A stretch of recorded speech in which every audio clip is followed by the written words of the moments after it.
Man, what an awesome turnout tonight. I'm so happy to see we got some of the really old faces that hadn't been here in a while sitting right here to my right. I see Tank back there in the back. Mr. Arganez, I think he was coming before you were coming, way back in the gap. He's back in the saddle today. Got the Bassmaster Elite Series hat. Man, here we are getting on in the middle of summer and tough conditions with the rain and the flooding lake and all the things that are going on, and mud lines everywhere you look out there right now. And you guys are just turning out. I mean, I don't know if this is the biggest turnout, but it ain't far from it if it ain't. So first thing we want to do is thank each and every one of you guys for coming out tonight. And one of the ways we're going to do that, we like to give stuff away when we can. So we're going to give away a trip, a day on the water with myself and Captain Ron. We are both scheduled to fish together for filming purposes this Wednesday. So if you can make this Wednesday, we'll do it this coming Wednesday. If not, we will figure out a date where all three of us can link up, and maybe a little bit later in the summer or whenever it lines up, we'll make it happen. So everybody in the house has got a number, and everybody that commented and shared the video post has a number. So Zeke, I don't know. My buddy Zach Watson gonna help us. Zach, go find somebody to draw a number out of the crowd. Who's not in the contest? You're not? Here, he's been drinking Monster. Pick one number. Might have to draw a couple because we had a couple extra numbers. Okay, a couple extra numbers. All right. The lucky holder of number 9. 10. Where's 9? Anybody got 9? 9, you got it? There you go, he got it. Mullet boy. Yes, sir. That was not reaction, brother. Hey, no, come on up here for a second. Right, come on up here. I'm just happy we are going to get a close up. Lap, right? We're going to get a close up on camera of this flowing. Look at that in the flow. Can I tell you? It's got to be a mullet though by Wednesday, right? Yes, we need it to be a mullet for the show. Yes. Are you available Wednesday? Bolts. Yeah, he is. Outstanding. Hey, make sure you get my phone number. I get yours before you leave here tonight, because we're gonna set up the details. Y'all trade digits and get the lightning bolts before it happens, dude. You'll run so much faster and catch so many. You got to do the mullet and the lightning bolt. Like we'll get to the spot first for sure. Yeah, you'll probably cast 20 foot further. At least, minimum. 100% minimum. Don't tell his girlfriend. Don't tell his girlfriend. Is she hot? Is she I hot? mean, we can make an exception. Am I allowed to say that? We've got a second boat between the two of us. We can work this out. She's just gonna ask when we got third. If she got some, we got a third if she got some friends. God. Sorry. Well, this has gone off the rails a lot earlier than normal. Hey, let's bring it back in. So we are going to try to help you guys with fishing tonight. We're not that we're all that much help, but we're going to do the best we can, and we're going to go a little different direction tonight. This is not always considered or thought of as the finesse fishery out here. It's kind of, I think, considered more of a power fishery. A lot of power fish techniques, big bass, reaction, bite type deal. It's kind of what most people like to do on Lake Fork. It's really what we like to do on Lake Fork. But folks, especially as you get into the dog days of summer, when we start getting these 100-degree days stacking up back to back to back, and that water temperature really climbs, even myself, yes, I will throw a drop shot.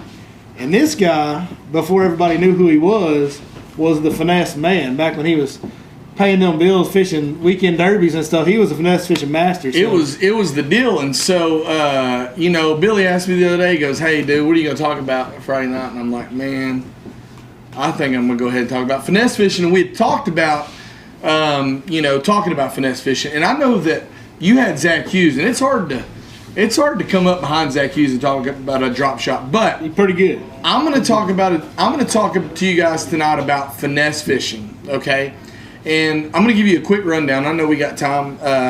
So I got out of the Marine Corps at 21 years old and sold cars for about 10 minutes.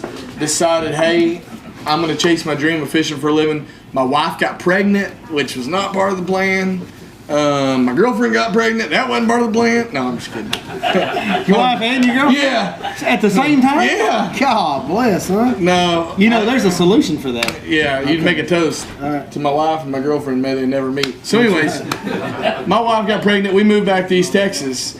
And while I was up in North Carolina, there was a gentleman that had done a stint in the Marine Corps in in Japan. And so you guys, is anybody familiar with Japanese fishing? They're like right here, and we're like right here. It's like Japan, Italy, and then America. So they're way far advanced. Shimano, a lot of your really high-end companies and tackle companies come from Japan. And so the pressure in Japan is It's funny you say that. I actually had a guy in my boat today, and he was talking about somebody he worked with had gone over to Japan, and this guy was into bass fishing.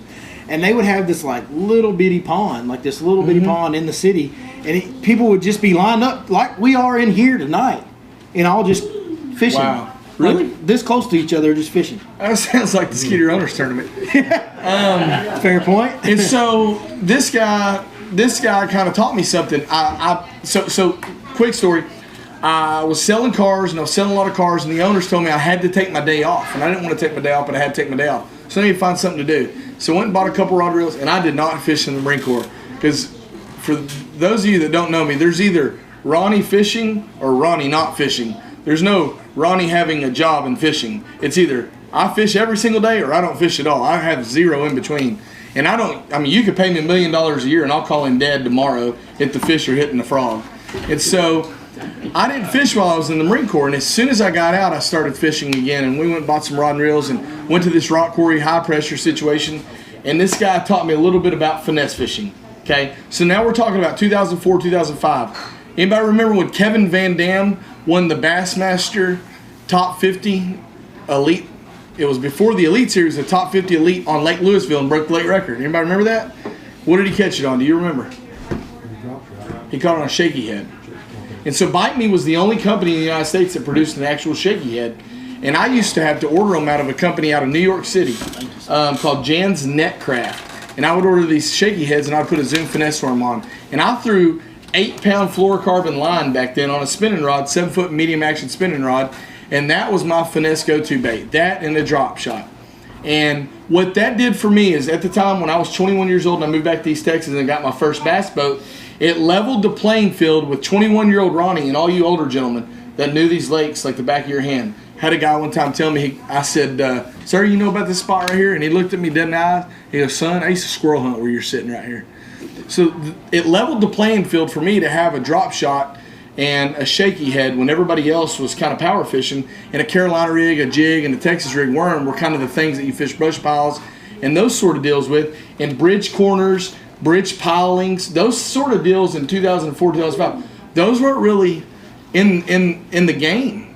Okay, now out here at Lake Fork, we think about fishing bridge corners. We think about fishing rock. We think about fishing rock dams. But at the time, fishing the rock dam in a summer lake, in the middle of the summer, a lake like Lake Louisville, wasn't really a deal.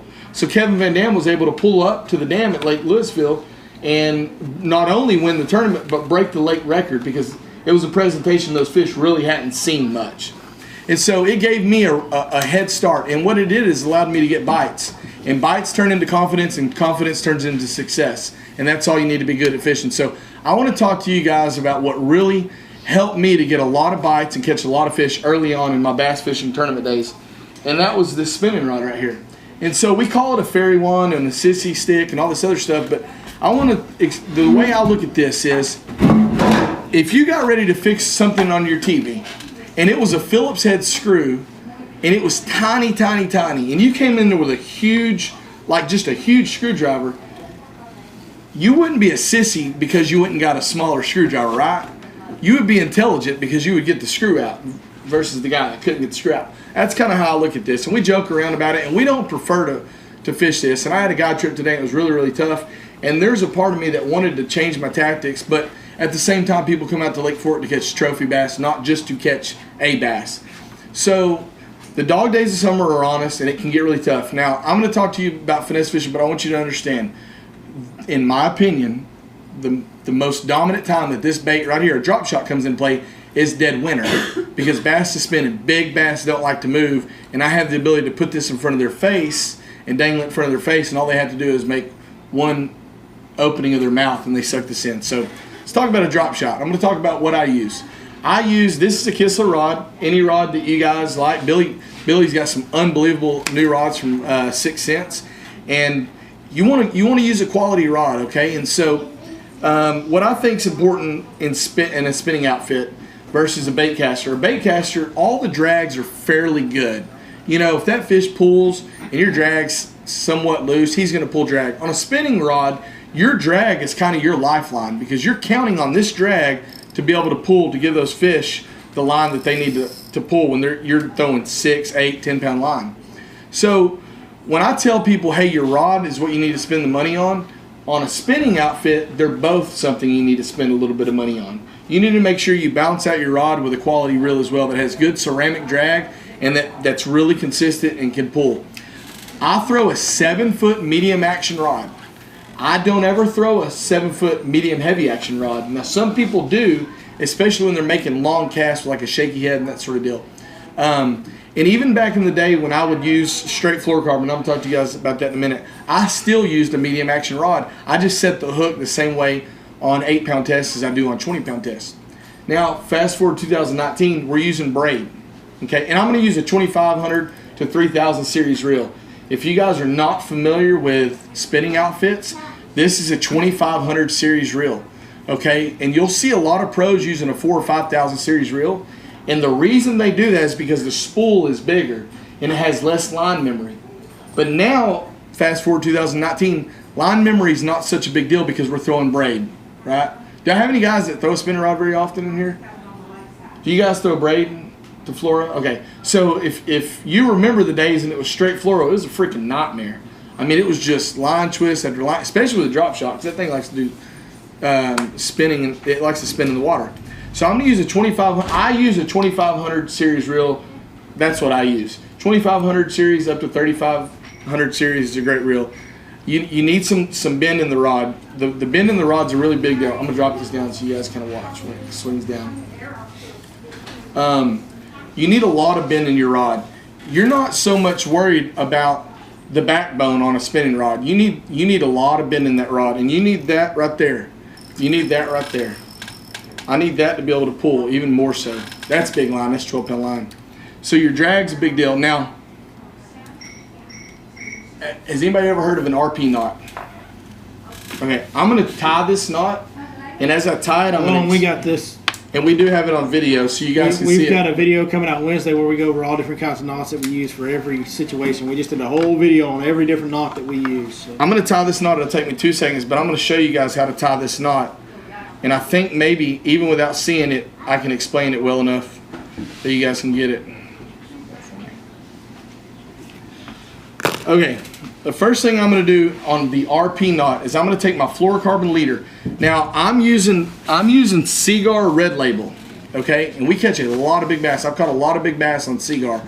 I've caught 4 or 5 fish over 10 pounds on Seagar and Vizex, 8 to 10 pound line. So Seagar is a quality line. This is Red Label. A lot of people like to use a fluorocarbon leader material, and you can do that. I don't think that it's necessary.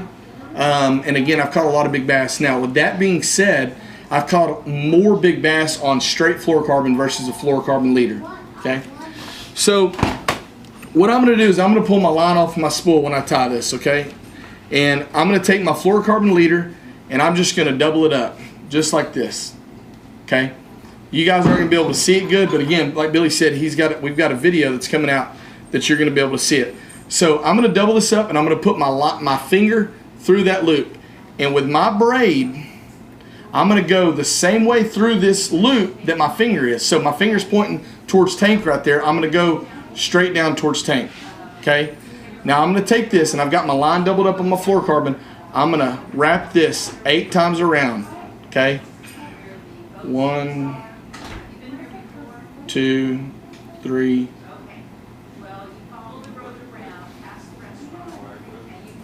4, 5, 6. Yeah. 7. Does everybody know how to count to 8 in Tennessee? So when I get at the bottom, I'm going to hold it and I'm going to come back up. Same amount of times. Okay? How many we're doing? 8 times. How do you count to 8? 6, 7. You have to wear flip-flops. 8. You got to have flip-flops. You got to have some fling-flong, Jerusalem joggers. Now, you can't count to 8 with your shrimp boots. The most important part of this knot, guys, this is the most important part. This is the difference between catching a fish and not catching a fish. I came in the way my finger's pointing. I want to go out the way my finger came in. So my finger's pointing at tank. I'm going to go out the way my finger's pointing. Make sense? I came in one way, I'm going out the opposite. I'm pulling that line right there. And I'm going to snug this line up, just like so. Okay? And then from there, it's just simple snugging that knot up. Is that just like the Alberto knot? I don't know. I've never met Alberto. He makes good beef jerky though, don't he? And hot sauce. So this is a great knot. Now, here's something else that's really important. This fluorocarbon tag end is going to be a pest. You're going to want to cinch this knot down pretty good. Make sure that knot's on there pretty good, okay? This is 12-pound line, so I can pull it pretty hard. You're going to want to make sure that this fluorocarbon knot gets pretty close. If not, it's going to cause you a whole lot of hassle in your guides. The braid's a little trickier because you can't cut out. So there's that knot. All right. Yeah, with the line over the side of the boat. So let's talk about how I'm going to tie my drop shot on. I'm going to talk about two different ways to tie a drop shot. You've got a weedless presentation and you've got an open hook presentation. I throw both. When it's cold and I'm vertical fishing, most of the time I'm going to throw an open hook presentation. I throw two different worms. And I don't think worm, the brand or whatever, is a really big deal. You just want a really good soft plastic worm that's got a lot of movement. I throw a Zoom Finesse worm, just the regular Finesse worm. I think having a flat bottom is a really big deal, and I think that because Aaron Martin said so.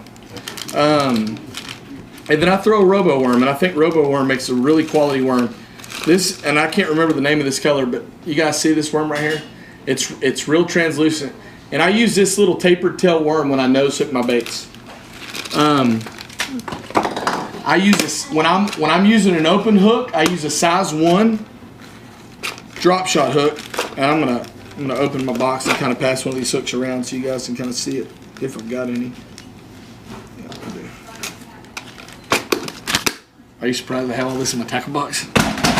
So the way I'm gonna hook this worm, I'm just gonna pass it around. It's going to be just like this. Pass that around for me if you would. And it looks simple and it kind of looks dumb almost. But what's going to happen with this bait is the presentation of this drop shot is going to allow that bait to actually stand up horizontal. And you're going to be able to move that bait with little movement. So I'm going to retie this real quick and I'm going to show you guys the proper way to tie this Palomar knot on this. So we're going to come through with our fluorocarbon leader. Now, people talk about how long the leader needs to be on the drop shot, okay? I don't think that is that big of a deal. I don't think it necessarily has to be 1 foot to 2 foot long. There's times where people will say it needs to be. The deal is, most of the time when you're vertical fishing a drop shot, your bait isn't on the bottom. You're putting it in front of a fish. So if I'm sitting in 25 foot of water and I see a fish come up and it's sitting flat on my graph and it's in 16 foot of water, it doesn't really matter if my weight's 2 foot below my bait or if it's 8 inches below my bait. What matters is that I get that bait in front of that fish. So I'm going to tie this bait. I'm going to tie a Palomar knot. And again, we did a video the other day, and you guys are going to be able to see this in depth on a video. One of the most important things on a drop shot is that you do tie a Palomar knot. And the reason you tie a Palomar knot is I'm going to show you guys, but it allows you to get that knot under the eye and hold that hook straight up. So we're going to always go through the front. I got the point of the hook on my right side right here. I want to go through the side of the hook that's got the point. I'm going to go straight through here. And again, this is 12-pound line, and this isn't what I always use. I usually use 8 to 10, but I'm using 12 because I'm at the Goat Lake. So we're going to come through. We got our line doubled up. Now I'm going to make an overhand knot just like so. Come through here, pull my bait through my loop line right there. You guys will be able to see this a little bit better. This isn't the important part. The important part now is I've got my tag in. Everybody see my tag in? What do you think? 6 foot long? Yeah, at least. So I've got about 10 inches of tag line. I'm going to go back through the hook part. All right? I'm going to go through the hook part of my eye. I'm going to go straight back through there just like that. Okay? I'm going to pull that down, and my goal is to get that knot through my eye. I'm going to wet it and pull that knot. Now, I'm not sure if it's going to go on 12. Yeah. It's not. It's in the middle. It's in pretty close. And what that does, if you guys can see, it sits that hook pretty straight. Get that spit off there. Yeah, it points the hook where the worm's going to be standing straight out and facing right side up. On that open hook that we just passed around, that's a really big deal. It allows for more movement and allows that bait to move a lot more. Now this right here is a 1/0. Now, I'm not a big extra wide gap fan. And if you'll follow the tour level anglers, most of them aren't going to throw an extra wide gap. Most of them are going to prefer a round bend hook because two things: it's got less bend in the actual shank of the hook, and the actual point is exposed versus being flush with the line tie on an extra wide gap. So I'm going to throw a round bend hook. This is a size, or this is a 1/0. I prefer a 1/0 Gamakatsu. That's an offset round bend there. Yeah. Yeah, offset, yeah. Yeah, and some people will throw straight shank. I mean, a lot of people will throw a straight shank worm hook on a drop shot. And so I use a Gamakatsu on my drop shot hook because they make a little bit lighter wire than Owner. I use Owner on most of my hooks, but Gamakatsu uses a little bit lighter wire on these hooks, and so that's what I use. Now I'm going to use your traditional drop shot ball weight. You can use a cylinder weight or you can use a ball weight. I think cylinder weights tend to not hang up in rock as much. So if I'm around dams or anything that's got a lot of rock, I'm typically going to go with a cylinder weight. I'm trying, and my goal in finesse fishing is to use as small of a weight as possible, okay? There's times where I'm fishing 20, 25 foot of water that I'm going to get all the way up to a 3/8 ounce weight. I don't really prefer to do that. I like to make the maximum amount of weight on my drop shot a 1/4 ounce. But there's times 20, 25 mile an hour winds, 20 to 30 foot of water that you're going to have to beef it up to a 3/8 ounce weight. So these things aren't real expensive. And so versus tying this thing on, it's got a little slip in it, and you can see this, and most of you guys are probably going to know this, but you can just put that weight up, and you can just bot it and pull it down. And so here's your presentation right there. Everybody kind of see that? And most people are going to understand this already. Now, the only time I'm throwing this round bend offset hook is if I'm around timber or brush. And I think this bait is incredible in brush piles. I think you have the ability to get vertical over a brush pile and flip your bell and drop this straight down into a brush pile, let it fall all the way into the brush. You reel it up and you feel it tick, tick, tick, tick, and then there's no brush. And now you've just put a worm directly above a brush pile. And there is no other presentation that I know of that sits directly above a brush pile, where a lot of times bass will sit to ambush bait fish. When I hook it, one thing you want to be conscious of versus Texas rigging is you don't actually want the head of your worm to go up your line. So when you put the point of your hook into this bait, you don't want to go in very far. You want to go in the same amount as this offset. Does that make sense to you guys? So you got this little bit of an offset. What is that? 1/8 of an inch, 1/4 of an inch, something like that. Probably about a quarter. Yeah. You want to try to go through here about 1/4 of an inch, and so we're going to go just through here, just a regular Texas rig, and just like this. Yeah, that's already torn up.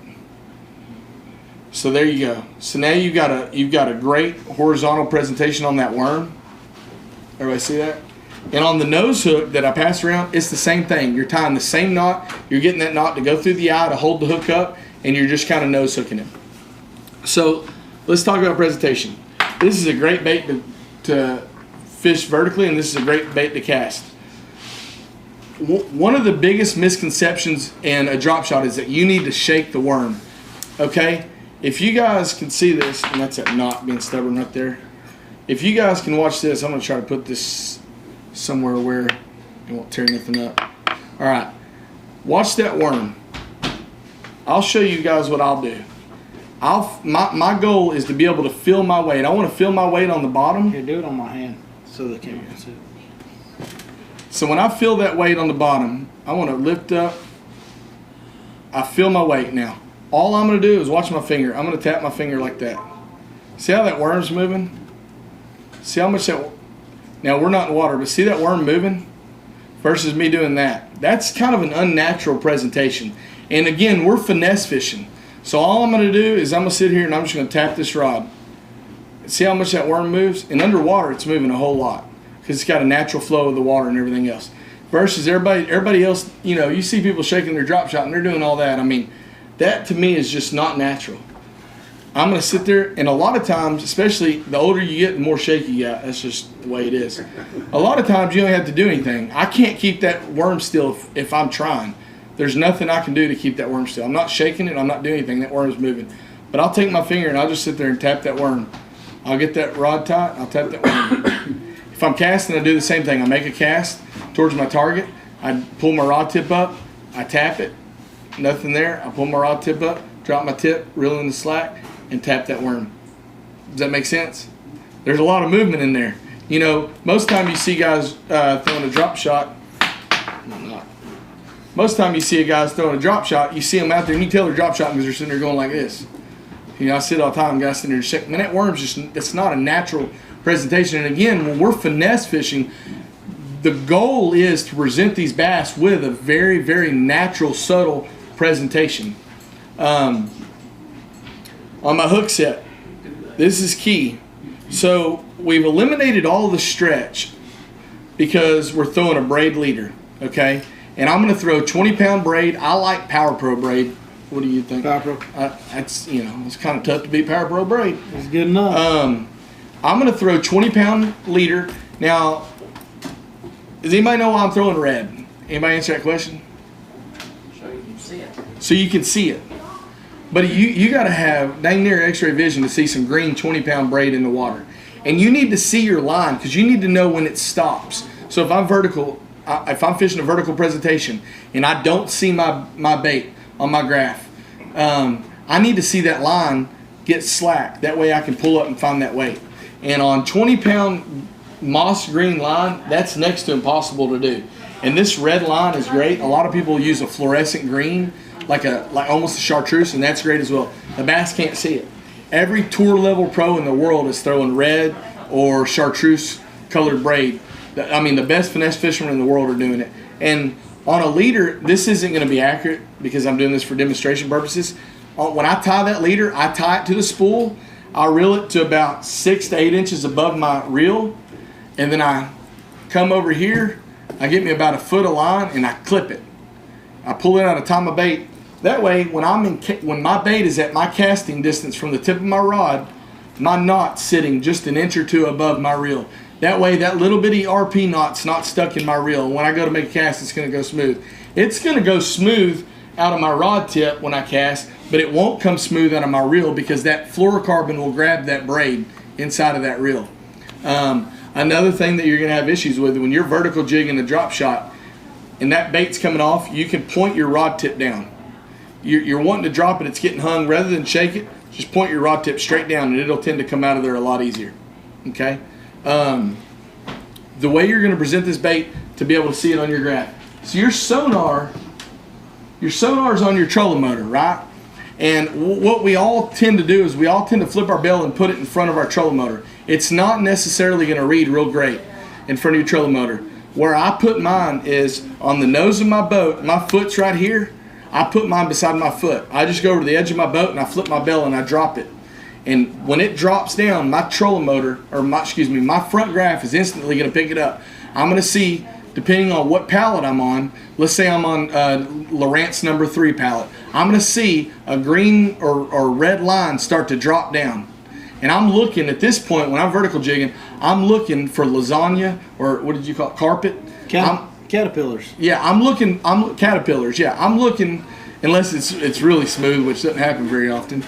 I'm looking for horizontal lines. I'm looking on, let's say, whatever palette you use, whatever the thickest color is on that palette, I'm looking for that thick color. And I'm wanting to watch my line, which is going to be a thin color. So on Lowrance 3, it's going to be red, or it's going to come down. And I'm wanting to see this line right here all of a sudden come up. And when that line comes up, I know that I'm getting ready to get bit, and I'll close my bell. Okay? Another thing I'll do is when I've got fish that are suspended and I drop it, I always want to drop it past them. My goal is never to drop my bait in front of a bass. It's to drop it past the bass. Okay? The reason I'm dropping it past the bass is I want that bass to chase that bait down. I don't ever necessarily want to just stick it right here. I want to play cat and mouse with that bass. So I'm going to drop it and I want it to fall straight down in front of them, and then I'll click my handle and I'll pull it up to that bass. and then I'll put it in front of its face if it doesn't chase it down. A lot of times, if the bass is aggressive, you'll see that bass either you'll see that line shoot up or that line shoot down when that little thin line goes through there.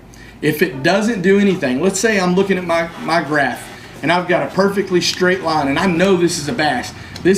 I'm on a Lowrance HDS 9 and I'm looking down there and there's a solid green stripe 2 foot off the bottom of my graph, and that's a 3-pounder and I know it. I flip my bell, I see that red line drop straight through there. I close that bell, I reel it, and I lift it up, and nothing happens. And I'm tapping, nothing happens.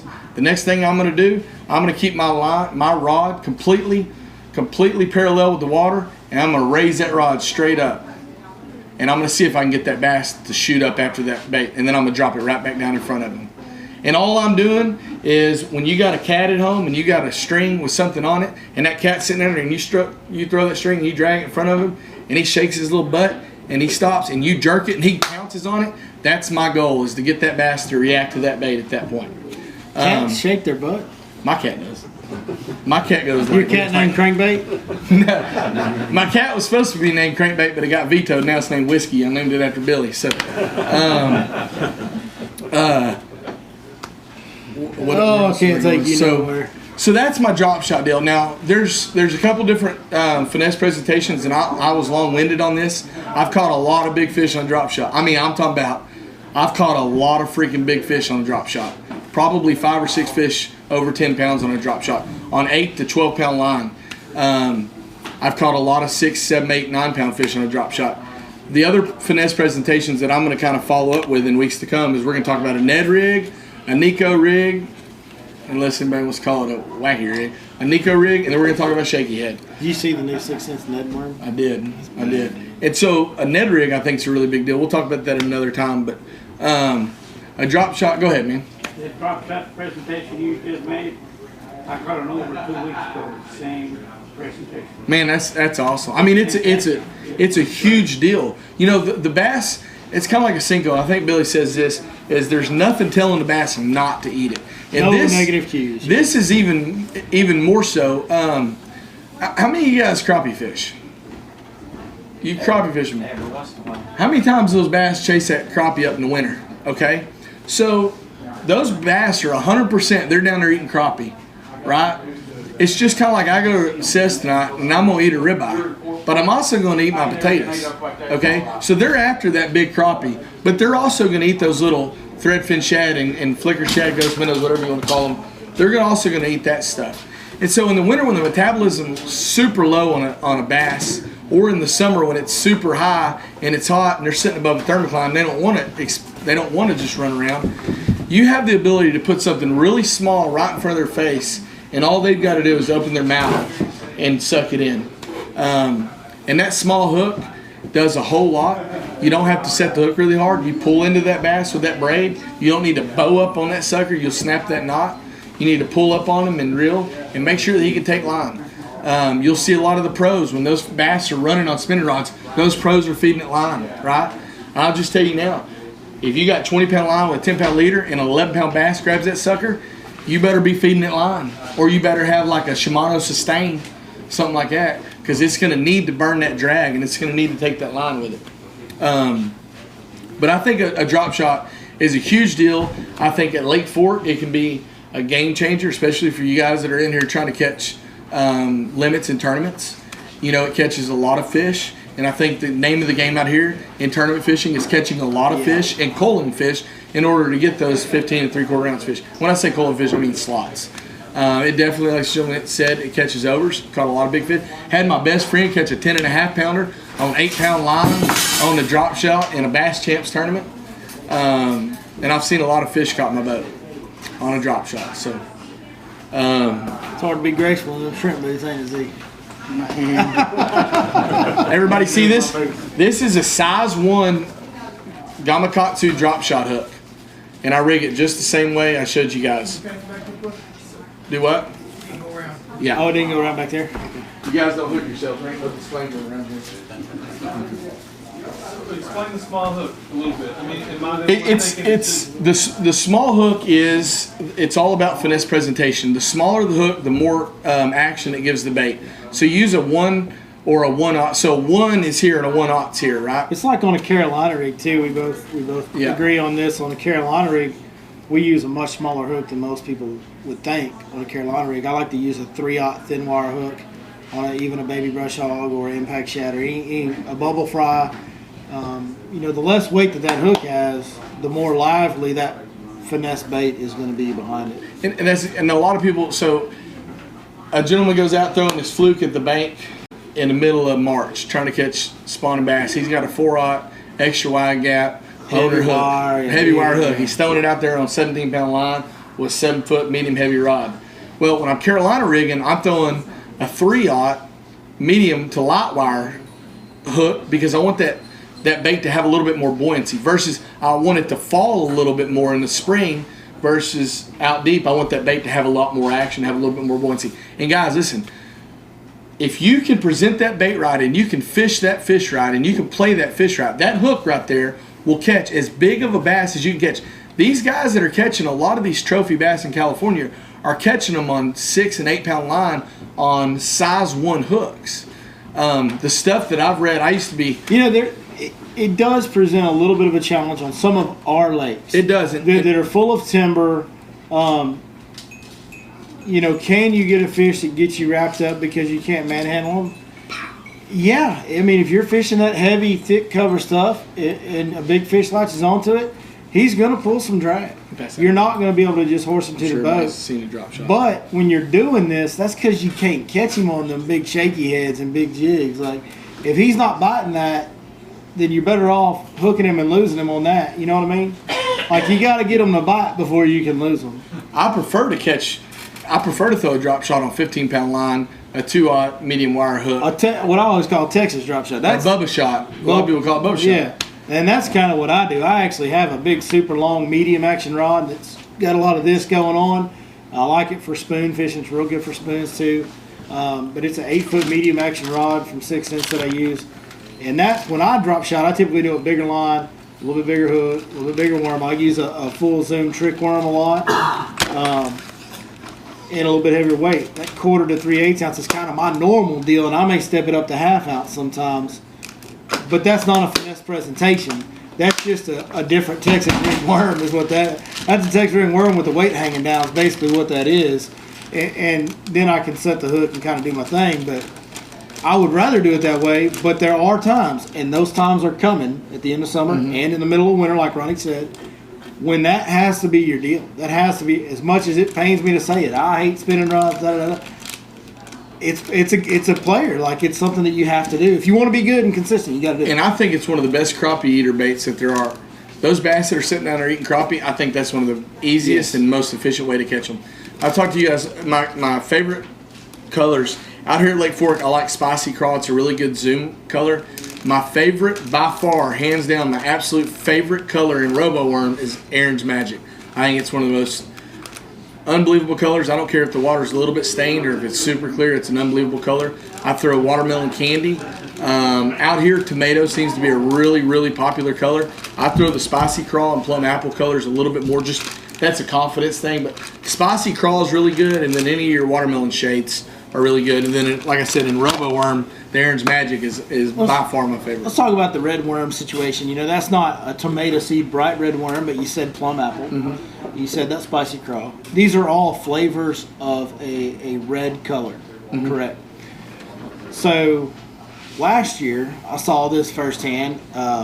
We were out fishing offshore, in, I think it was July, but a brim, a stunned brim, a brim that had gotten the fire knocked out of him, came to the surface and was struggling. And this was a brim that was in a deep, deep brush pile in the middle of summer. And guys, I'm gonna tell you, he was like 90% of his body was literally exactly that color. You could almost see a little brown in there, but it was mostly like a faded red color, which is exactly what plum apple is. It's exactly what this Spicy Craw color is. It's close to the tomato seed that's so popular. And I firmly believe that in the summertime, I think there's isolated groups of bass that are eating crappie. I think there's isolated groups of bass that are probably chasing schools of deep gizzard shad. I think there's a lot of gizzard shad on this lake that live shallow in the heat. and I think there's a Well, you whole. know there are. I do know there are. I think there's a whole lot of brim, like most of the brim, go live out deep in the summertime. And I think the number one food source for these deep fish in the summertime, in my personal opinion, is brim. And we all go to throwing these big old red colored worms, and then when you get tough, you finesse it. But we all throw these red colored worms in the summertime out here, and they've worked, and nobody really ever said why. It's just, hey, you throw that stupid tomato seed worm. It's the dumbest color ever, but boy, does it give. I think it's because those brim, when they get deep, get a little bit more red color to them.